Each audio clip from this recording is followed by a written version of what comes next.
Hello all.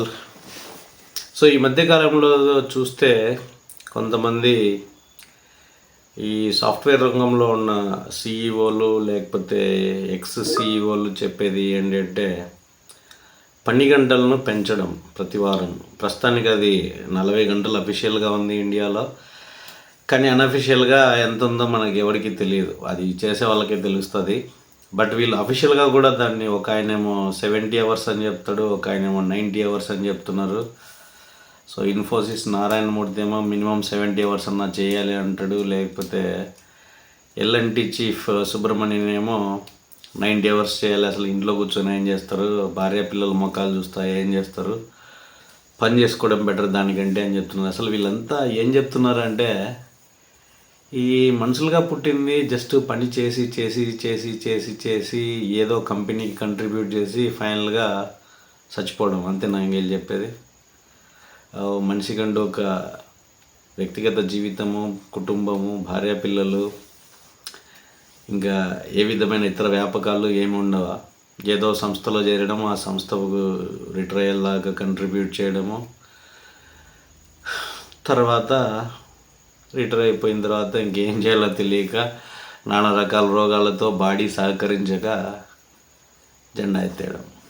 So వీళ్ళు చెప్పేది ఇలాగే ఉంది, అంటే మీరంతా పుట్టింది పని చేయడానికే.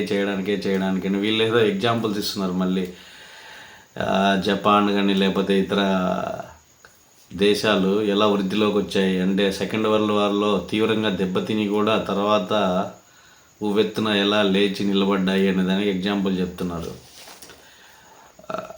ఓకే, అది వాళ్ళకి అప్పుడున్న పరిస్థితులను బట్టి వాళ్ళు చేయాల్సి వచ్చింది, వాళ్ళు వాలంటరీగా చేశారు. కానీ ఇక్కడ ప్రస్తుతం మనకు అంత అవసరం ఏముంది? యాక్చువల్గా కొన్ని దేశాల్లో ఈ వర్క్ లైఫ్ బ్యాలెన్స్ మెయింటైన్ చేయడం కోసం కొన్ని ప్రతిపాదనలు కూడా వస్తున్నాయి. ప్రతిరోజు 8 అవర్స్ స్టాండర్డ్ వర్కింగ్ అవర్స్ నుంచి దాన్ని 7కో 6కో చేయడం, లేకపోతే కొన్ని కంట్రీస్లో ఆల్రెడీ కొన్ని కంపెనీలలో వారానికి 4 పని దినాలు అనేది కూడా ఇంప్లిమెంట్ చేస్తున్నారు. మిగతా 3 రోజులు కూడా పర్సనల్ లైఫ్కి డెడికేట్ చేసుకోండి, రిఫ్రెష్ అయ్యండి అని చెప్పి.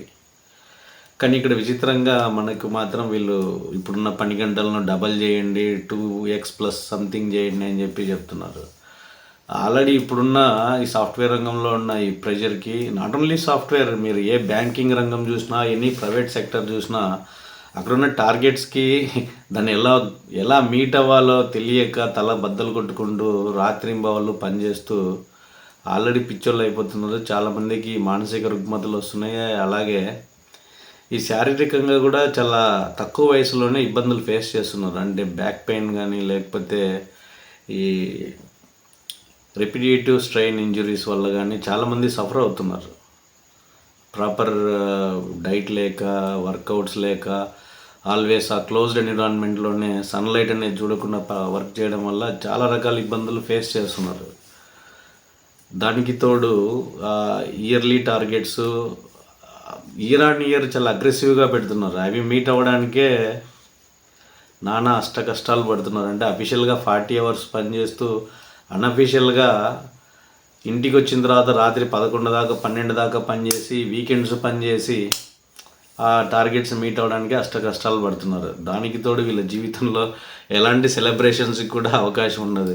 ఏ రిలేటివ్స్ పెళ్ళిళ్ళకి వెళ్ళినా, ఫంక్షన్లకు వెళ్ళినా కూడా బాడీ అక్కడ ఉంటుంది, మైండ్ అంతా ఆ వర్క్ చుట్టే తిరుగుతుంటుంది. ఎవడొకడు ఫోన్లు చేయడము, ఆ స్టేటస్లు అప్డేట్ చేసుకోవడము, ఇష్యూస్ రిజాల్వ్ చేయడము, బ్లాకర్స్ని ఎలిమినేట్ చేయడము, ఆ చర్చ అంతా దీని గురించే ఉంటుంది.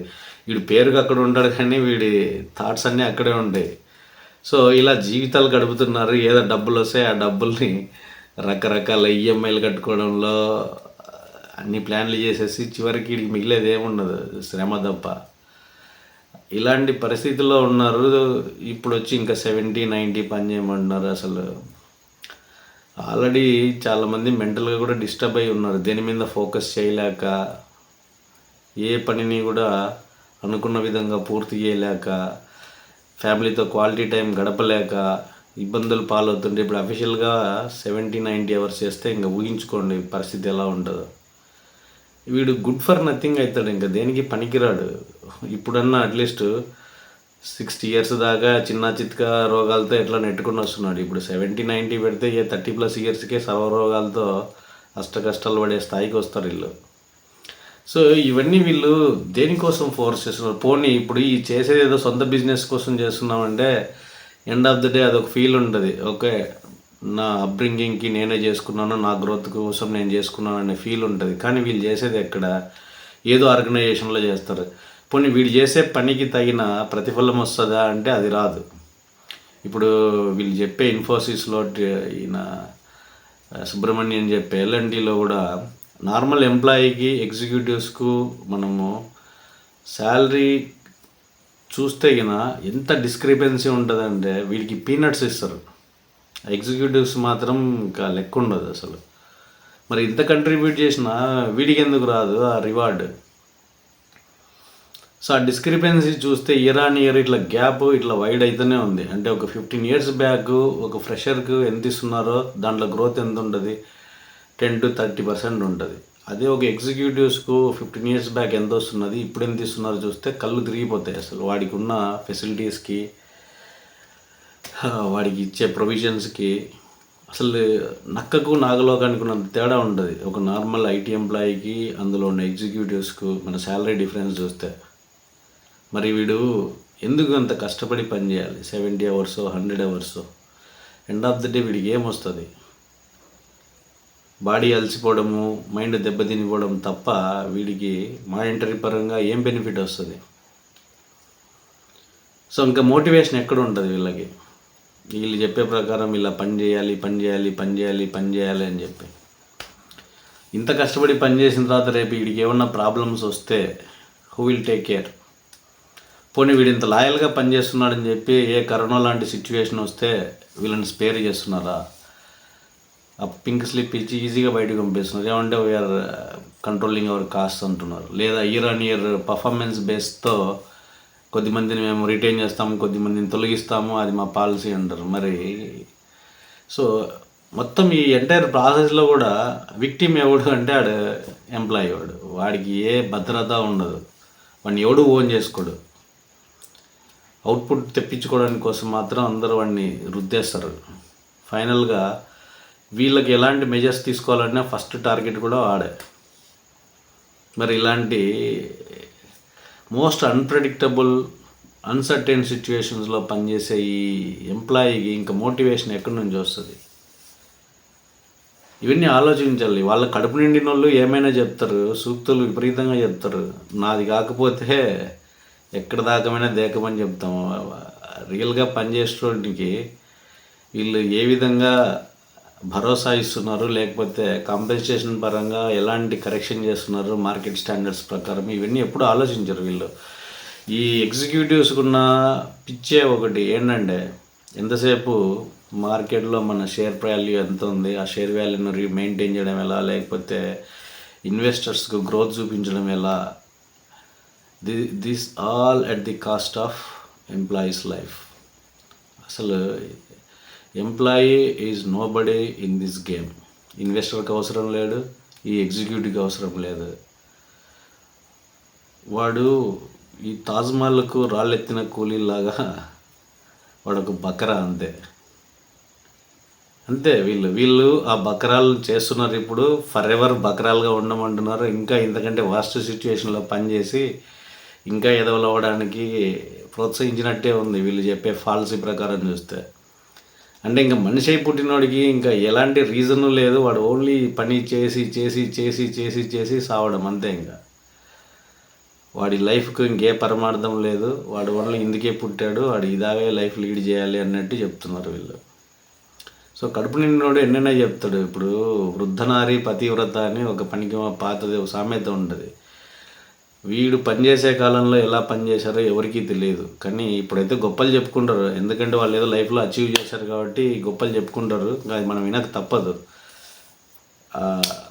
వాళ్ళు అచీవ్ చేశారు, మనం ఏం డినై చేయం దానికి. కానీ అచీవ్ చేసిన తర్వాత వాళ్ళు మాట్లాడే విషయాల్లో కూడా అంతే మెచ్యూరిటీ ఉండాలి. ఆ మెచ్యూరిటీ లేకుండా నోటికి ఏది వస్తే అది చెప్పేసి ఇంక ఇప్పుడు ఈ కొత్త స్టాండర్డ్స్ అన్నీ ప్రపోజ్ చేసి జనాలు ఇంప్లిమెంట్ చేయాలి, లేకపోతే మనం పాతాళానికి తొక్కబడిపోతాము, వేరే కంట్రీస్తో కంపీట్ చేయలేము అంటే వేరే దేశాలతో కంపీట్ చేయాలంటే లివింగ్ స్టాండర్డ్స్లోనో లేకపోతే పీస్ఫుల్ లైఫ్ లీడ్ చేయడంలోనో కంపీట్ చేయాలి, అంతేగాని ఈ జనాలందరినీ మానసిక వికలాంగుల్లాగా రోగగ్రస్తులుగా తయారు చేయడంలో కాదు.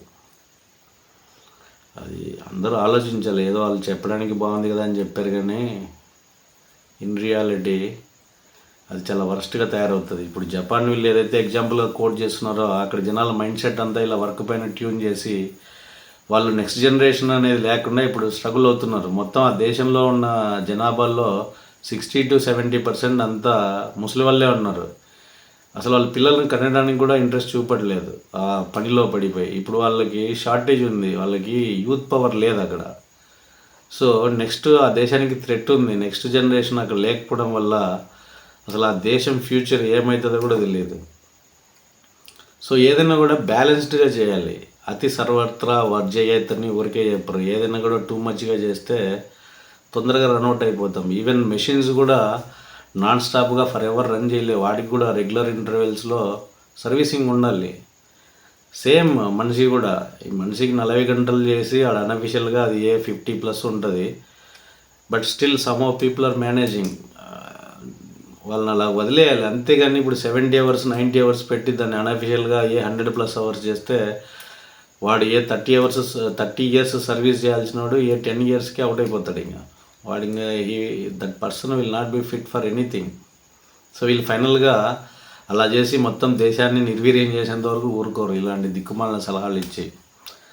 My suggestion is don't run after money, name, fame.